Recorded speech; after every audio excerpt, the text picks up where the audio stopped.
Iraqi soldiers fleeing insurgents over there, you might want to take a look at all of these U.S. companies fleeing higher taxes over here. Welcome, everybody. I'm Neil Cavuto, and add medical device maker Medtronic to the long list of American firms now thumbing their noses at Uncle Sam.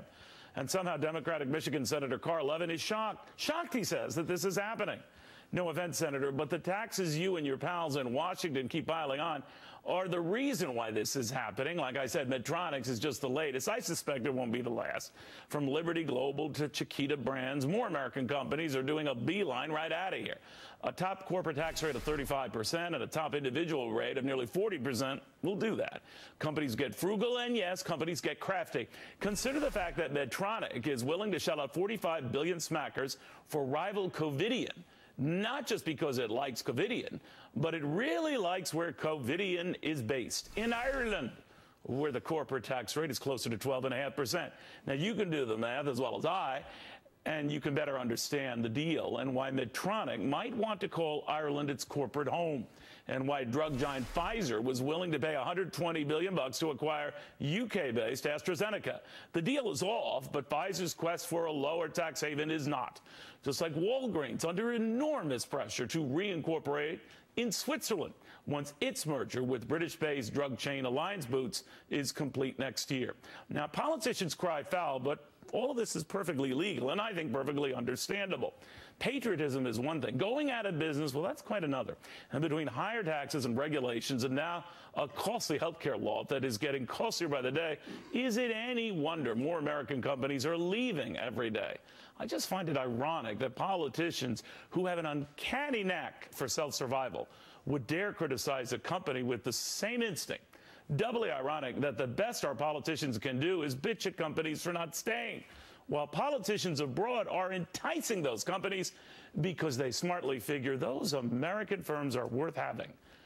Those are my thoughts. You can hashtag Cavuto to tell me your thoughts. To Swiss America Trading Chairman Craig Smith and New York Republican congressional candidate and big business owner. She doesn't call it big, but it's a big pharmaceutical concern. It's making a lot of money, employs a lot of folks. Candidate Claudia Tenney. Claudia, ended with you. What do you make of this idea that companies, and you know a thing or two about putting a balance sheet together, are leaving and seeking out, I don't know, greener pastures? Obamacare, medical device tax affected our business terribly.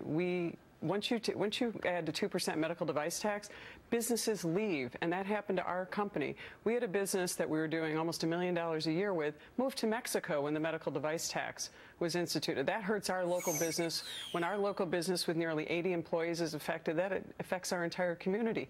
That's why businesses are leaving.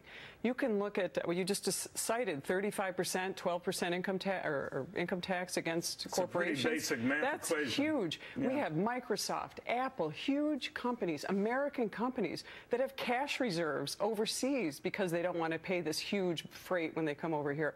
Why are they? We should be reducing these tax rates and encouraging American businesses to bring those cash reserves here and reinvest in America. And the politicians don't get it. They're scaring people away because they're not business owners. And it shows in their thinking. But Absolutely. Craig Smith, if you think about it, it's the politicians and the Senator Levins and the others who are calling them the criminals. What do you make of that? Yeah, isn't that the kettle calling the pot black? I mean, your guest just hit it on the button. Look at just what the medical device taxes cause. Claudia talked about the 2.3% payment, but think about all the paperwork that her corporation has to do to fill out the Form 760 to get that done. 44 companies have already done this tax inversion deal. There's 14 recently that have been done. Neil, this makes sense for corporations, and think about it.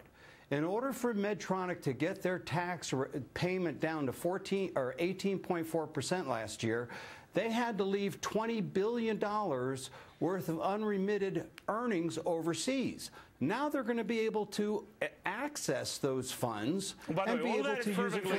All of that's perfectly legal. Now, I guess what I'm... absolutely. Yeah, what I'm wondering, Claudia, is where this goes and the message it sends.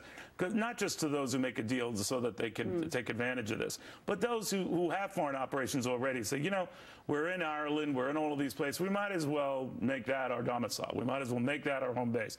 I really can't blame them just looking at the math.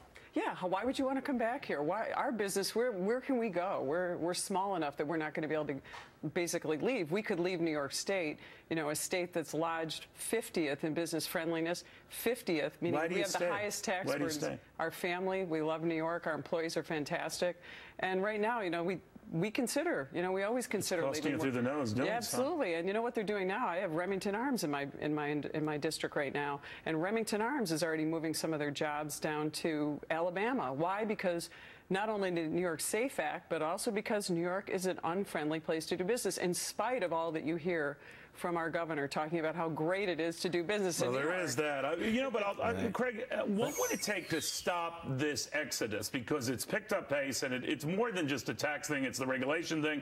The Claudia's point is about the healthcare thing. It's just about being hassled. And a lot of formerly socialist countries are the first to say, you know, if we just undercut them on taxes and regulations, they'll come here. They get it, ironically. And I just find that kind of odd, you know? Yeah, Claudia just hit it on the head, Neil. I mean, look, you got to make an environment where it's conducive for businesses. And think about it. A couple of weeks ago, you and I were talking about it. The president invited a bunch of foreign business leaders into the White House to talk about what would be necessary to bring their businesses over here. Well, it's real simple. Let's come up with a reduction of corporate income taxes. For example, that $20 billion that's offshore, why don't you tax it at 10%? It costs them $2 billion. They can have $18 billion to invest in America. Number two, Neil, which I think is more important, is the regulation and the uncertainty that Mr. Obama and his administration represents. He could change his mind tomorrow on another tax, or delaying this mandate, or foregoing this. You have to have certainty in business. But should there be a proviso? I understand, but Claudia, real quick, should there be a proviso attached to getting the more than $2.5 trillion that companies hold abroad? And many people say, to Craig's point, all right, give a lower tax or whatever to bring it back here, with the understanding you're going to hire with that. Why should there be a quid pro quo? Why can't they just get the money, take it back here with no penalty? There shouldn't be a quid pro quo. Why shouldn't you just have a free market system? That is the most objective way to operate. That's right. Free market system doesn't have the government putting its hands into it and saying, but would you as a businessman be open to that, where there was that, all right, we'll bring the money back here if you agree to hire X number of workers, or you agree to whatever? But how can you put an artificial number on it? If you hire so many employees, you're going right to the bottom line. And as businesses compete, not only a small business like ours, but publicly traded corporations have to compete on a national scale and an international scale. Gotcha. So what are you going to do? Put them in and say, here's more restrictions, here's an increase in the minimum wage, here's more regulations you have to contend with to make you less competitive. Real quickly, Craig, Senator Levin was among those who said the last tax holiday we gave companies that had money overseas, they didn't do what we wanted them to do. And I thought to myself, well, they're not there to do your bidding. It's their money. It's the corporation's money. It's the shareholders' money.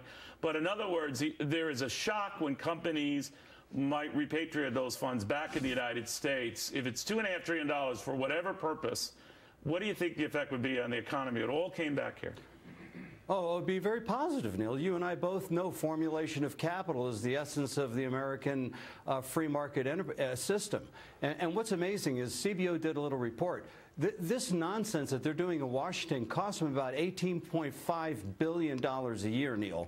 So they're cutting their noses off to spite their faces. We should go back to free market principles. Let's lower taxes, get lower regulations. Look, let's not just run things amok. It's kind of like Claudia's business. She's going to run that business properly to make sure her employees are taken care of, her customers are taken care of. We know how to run businesses. The government needs to get out of the way. The Fed needs to stop printing money, and we know completely well how to run businesses in America. Guys, thank you both very much. I appreciate it. In the meantime, you ever wonder whether